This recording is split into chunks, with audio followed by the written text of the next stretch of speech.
ഹിന്ദു പെൺകുട്ടിക്ക് വേണ്ടി ഉസ്താദ് 28 ലക്ഷം രൂപയാണ് സമാഹരിച്ച് നൽകിയത്.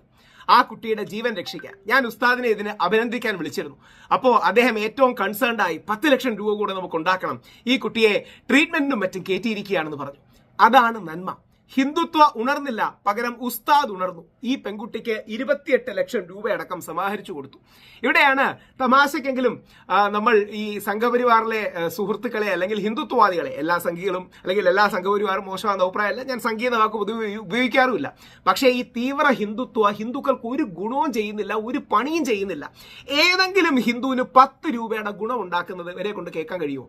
എന്തുകൊണ്ടാണ് ഇല്ലാത്തത്? ഇപ്പോ ചെറിയ രീതിയിൽ ചെയ്തു തുടങ്ങിയിട്ടുള്ളത് വളരെ അഭിനന്ദനാർഹമാണ്. ക്രിസ്ത്യൻ മുസ്ലിം സമുദായങ്ങൾ നൂറ്റാണ്ടുകളായി കൂടെയുള്ളവരെയും സമൂഹത്തെയും സപ്പോർട്ട് ചെയ്യാൻ അവർക്കൊരു ചാരിറ്റി മെക്കാനിസം ഉണ്ട്. നമ്മൾ ഹിന്ദുക്കൾക്ക് ഇതില്ല എന്നുള്ളതാണ്. അതുകൊണ്ടാണ് ഞാൻ ആലങ്കാരികമായിട്ട് എഴുതിയത് 1000 സംഖ്യയ്ക്ക് ഒരു ഉസ്താദ് എന്ന്.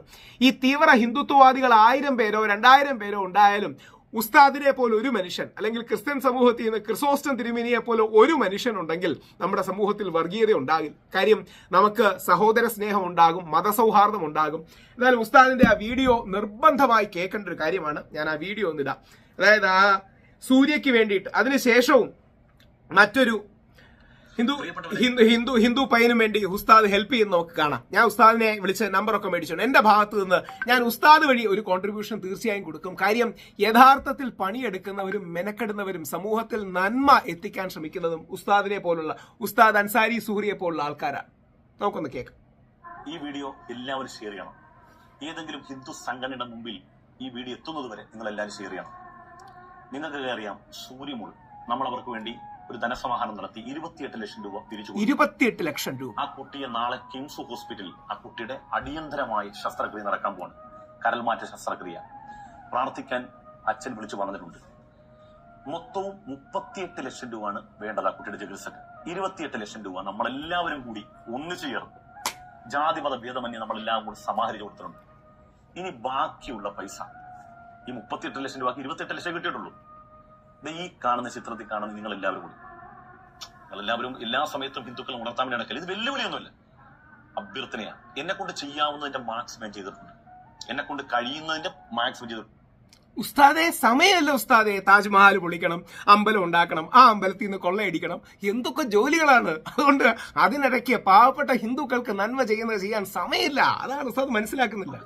അത് സോഷ്യൽ മീഡിയയിലുള്ള ധനസമാഹരണം മാത്രമല്ല, വ്യക്തിഗതമായി പലരെയും കണ്ടും ആ പാവപ്പെട്ടവൻ ഒരു 10,000 രൂപ കിനാവ് കാണാൻ കഴിയാത്ത സുനിലേട്ടന് തന്റെ മകൾ സൂര്യയ്ക്ക് വേണ്ടി നമ്മൾ 28 ലക്ഷം രൂപ പിരിച്ചു കൊടുത്തു. ഇനി ബാക്കി പൈസ ഇത് ജീവിതത്തിൽ ഇയാൾക്ക് ഒരാളെങ്കിലും ഉപയോഗിച്ചിട്ടുണ്ടോ? ലക്ഷ്മികാന്ത്, ശശികല ടീച്ചർ, പിന്നെ ഈ കാണുന്ന സകലങ്ങളോട് പറയാണ്, സുഹറ ബീവി അല്ല, സൂര്യയാണ്. നമ്മൾ ജാതി മതം നോക്കിയിട്ടല്ല, മനുഷ്യനാണെന്നുള്ള നിലക്ക് ചെയ്തിട്ടുള്ളത്. ആ കുഞ്ഞിന് ജീവിതത്തിലേക്ക് തിരിച്ചു കൊണ്ടുവരണം. 10,000 രൂപ കിനാവ് കാണാൻ പറ്റാത്ത സുനിലേട്ടൻ ആ കുട്ടിയെയും കൊണ്ട് 28 ലക്ഷം രൂപ നിങ്ങളെല്ലാം കൂടെ പിരിച്ചു കൊടുത്ത പൈസ ആയിട്ടാണ് പോയിരിക്കുന്നത്. ഇനി ആ കുട്ടിയെ ഡിസ്ചാർജ് ചെയ്ത് കൊണ്ടുവരണമെങ്കിൽ ബാക്കി പൈസ കൂടി കൊടുക്കണം. ആ മനുഷ്യന്റെ വോയിസ്. ഞാൻ സൂര്യയുടെ അച്ഛനാണ്. ഇവിടെ കിംസ് ഹോസ്പിറ്റലിൽ എമർജൻസിയിൽ മോളെ ഓപ്പറേഷന് ടെസ്റ്റ് ചെയ്യാൻ വിളിച്ച്. ഇതെങ്ങനെയാണ് സംസാരിക്കണമെന്ന് അറിയത്തില്ല, കണ്ടാണ് ഇങ്ങനെയൊക്കെ. അപ്പൊ അന്ന് വീഡിയോ ഇട്ട് അതെല്ലാം കൂടി 28 ലക്ഷം രൂപയോളം വന്നു. 28 ലക്ഷം രൂപ തികയത്തിലെ ഉസ്താദ്. ഇനിയും 38 ലക്ഷം രൂപയിലൊക്കെ ആവുമെന്ന് പറയുന്നു. അത് പറയാൻ ഗീതമംഗനം പറഞ്ഞു വന്നത്. ശബ്ദം ഇടർന്ന് കണ്ടല്ലോ, പതർന്ന് കണ്ടല്ലോ. സ്വന്തം മക്കളുടെ ഹിന്ദുവിന്റെ മനസ്സ് വേദനിക്കാൻ ഇപ്പോഴാണ് നിങ്ങൾ ഹിന്ദുവിനെ ഉണർത്തേണ്ടതും ഹിന്ദുവിനൊപ്പം നിൽക്കേണ്ടതും. വെല്ലുവിളിയൊന്നുമല്ല, ദയാവായ്പോടു കൂടി കൈകൂപ്പി അഭ്യർത്ഥിക്കാണ് ആ പാവപ്പെട്ട സുനിലേട്ടന്റെ മോളെ ഒന്ന് രക്ഷിക്കാൻ. ബാക്കി നിങ്ങൾ തയ്യാറാകണം, ഇത് ഏറ്റെടുക്കണം. എന്റെ ദയാവായ്പോടു കൂടിയുള്ള കൂപ്പുകയാണ് ഹൃദയത്തിൽ. യഥാർത്ഥത്തിൽ ഈ അതായത് സമൂഹത്തിൽ ഏതെങ്കിലും ഈ തീവ്ര ഹിന്ദുത്വവാദികൾ ഇത്തരം വീഡിയോകൾ ചെയ്ത് സപ്പോർട്ട് കൊടുക്കുന്ന നോക്കിയിട്ടുണ്ടോ? ഏതെങ്കിലും ഒരു കാര്യത്തിൽ ഇവരുടെ ഭാഗത്തു നിന്ന് പോസിറ്റീവായ ഇടപെടൽ. ദീപക് മരിച്ചു. ദീപക് നമ്മുടെ കോഴിക്കോട്ടെ ദീപക് മരിച്ചു. അത് ഷിംജിതയുടെ വ്യാജ പരാതിയിലാണ്. ഏതെങ്കിലും ഹിന്ദുത്വവാദികളായ നേതാവ് അവിടെ വന്നു? ദീപക് എന്താ ഹിന്ദു അല്ലേ? ദീപക്കിന് എന്തെങ്കിലും ഗുണം ചെയ്യാൻ വന്നു? ഈ കള്ളക്കേസിൽ എത്രയോ ഹിന്ദുക്കൾ പെട്ടു. അതിൽ ഏതെങ്കിലും ഹിന്ദുക്കളെ ഹെൽപ്പ് ചെയ്യാൻ വന്നു? നാടിന് ഗുണമുള്ള ഒരു പണിയും ചെയ്യില്ല. പകരം അതിരാവിലെ എണീറ്റാ മുസ്ലിം വിരോധം എന്ന് പറഞ്ഞു കൊടുക്കും. ഇതല്ലാതെ വേറൊരു ജോലി ഇവർക്കില്ല എന്നുള്ളതാണ് സത്യം. ഇതിനെക്കുറിച്ച് വേറൊരു വീഡിയോ കൂടെ ചെയ്യാം. ഉസ്താദിന് മറ്റൊരു ഉസ്താദ് കഴിഞ്ഞ ദിവസം ഇട്ടൊരു വീഡിയോ, അതും കൂടെ കേൾക്കേണ്ടതാണ്. ഹലോ ഉസ്താദ്, ഞാൻ സുജിത്താണ്. മനസ്സിലായോന്നറിയില്ല. സുജിത്ത്, എനിക്ക് വയ്യാണ്ടൊക്കെ ആയപ്പോഴത്തേക്ക് ഉസ്താദ് ഒരു വീഡിയോ ഒക്കെ ചെയ്തിട്ടുണ്ടായിരുന്നു. എന്റെ ബ്രദർ വന്നിട്ടൊരു വീഡിയോ ഒക്കെ ചെയ്തിട്ടുണ്ടായിരുന്നു.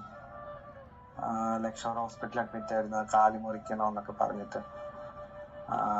ഇതിന് ഒരു താങ്ക്സ് പറയും കേട്ടോ. കാരണം എനിക്ക് എൻ്റെ ഫോണൊന്നുമില്ല, ഞാൻ ഫോൺ ഉപയോഗിക്കുന്നില്ലായിരുന്നു. ഇപ്പോഴാണ് ഫോണൊക്കെ കിട്ടിയത്. അപ്പൊ അതുകൊണ്ടാണ് ഉസ്താദിനെ വിളിക്കാൻ പറ്റാഞ്ഞത്. ഞാൻ ഇപ്പൊ വിളിച്ചിട്ടുണ്ടായിരുന്നു. അപ്പൊ ഉസ്താദ് ബിസിയാക്കി ഇട്ടെന്ന് തോന്നുന്നു, കിട്ടുന്നില്ല. അതാണ് വോയിസ് മെസ്സേജ് അയക്കുന്നത്. സുജത്തെ അൽഹംദുലില്ലാ ജീവിതത്തിലേക്ക് മടങ്ങി വന്നല്ലോ, അത് തന്നെ ഏറ്റവും വലിയ സന്തോഷവും സംതൃപ്തിയും. ഒരു നന്ദി വാക്ക് പോലും ഞാൻ പ്രതീക്ഷിച്ചിട്ടില്ല. ജീവിതത്തിലേക്ക് മടങ്ങി വന്നു എന്ന് ഇപ്പൊ ഒരു വോയിസിലൂടെയാണ് അറിയുന്നത്. ഞാൻ പിന്നെ പൈസ പിരിച്ചു കൊടുത്തു, ചികിത്സ നടക്കുന്നു എന്നൊക്കെ അറിയാം. അതിനപ്പുറത്തേക്ക് ഞാനൊരു നന്ദി വാക്ക് പോലും പ്രതീക്ഷിച്ചിട്ടില്ല. ഞാൻ അന്നേ അത് മറന്നു. ഏതായിരുന്നാലും നിങ്ങൾ വലിയ നന്ദിയും കടപ്പാടുമുള്ള മനുഷ്യത്വമുള്ള ഒരു മനുഷ്യനാണെന്ന് മനസ്സിലായി. അൽഹംദുലില്ലാ. നമ്മൾ അത്രയൊക്കെ ആഗ്രഹിക്കുന്നുണ്ട്. ഇതാരുടെയും ഔദാര്യമാണ്. ഞാൻ ഇപ്പോഴും എല്ലാവരോടും പറയുന്ന ഒരു ഔദാര്യമൊന്നുമല്ല, മറിച്ച് നിങ്ങളുടെ അവകാശമാണ്, നമ്മൾ ചെയ്യേണ്ട ബാധ്യതയുമാണ്. നമ്മൾ ചെയ്തിട്ടുണ്ട്. ഏതായാലും ഈ നിമിഷം വല്ലാത്തൊരു സന്തോഷമാണ്. നിങ്ങളുടെ ജീവിതത്തിലേക്ക് മടങ്ങി വന്നല്ലോ. നിങ്ങളുടെ കുട്ടിക്ക് അച്ഛനായും നിങ്ങളുടെ ഭാര്യക്ക് ഭർത്താവായും ഒക്കെ നിങ്ങൾ തിരിച്ചു വന്നെന്ന് അറിഞ്ഞപ്പോ അൽഹംദുലില്ലാ വലിയ സന്തോഷമുണ്ട്. ദൈവാനുഗ്രഹം ഉണ്ടാകട്ടെ എന്ന് ആത്മാർത്ഥമായി പ്രാർത്ഥിക്കുകയാണ്. ഇൻഷാ അല്ലാഹ്. മറ്റുള്ളവനെ ഓർത്തിട്ടുള്ളത് എന്തൊരു നന്മയാണ്, ആലോചിച്ച് നോക്കുക. അവിടെ ആ ഹിന്ദു പെൺകുട്ടിക്ക്, ഈ സുജിത്തിന് ജീവിതത്തിലേക്ക് മടങ്ങി വരാൻ ഈ ഉസ്താദിന്റെ പിന്തുണയും സപ്പോർട്ടുമാണ് കിട്ടിയത്. ആ നന്മയാണ് തീവ്ര ഹിന്ദുത്വവാദികൾക്ക് ഇല്ലാതായി പോകുന്നത്. 1000 തീവ്ര ഹിന്ദുത്വവാദിക്ക് ഒരു ഉസ്താദ്.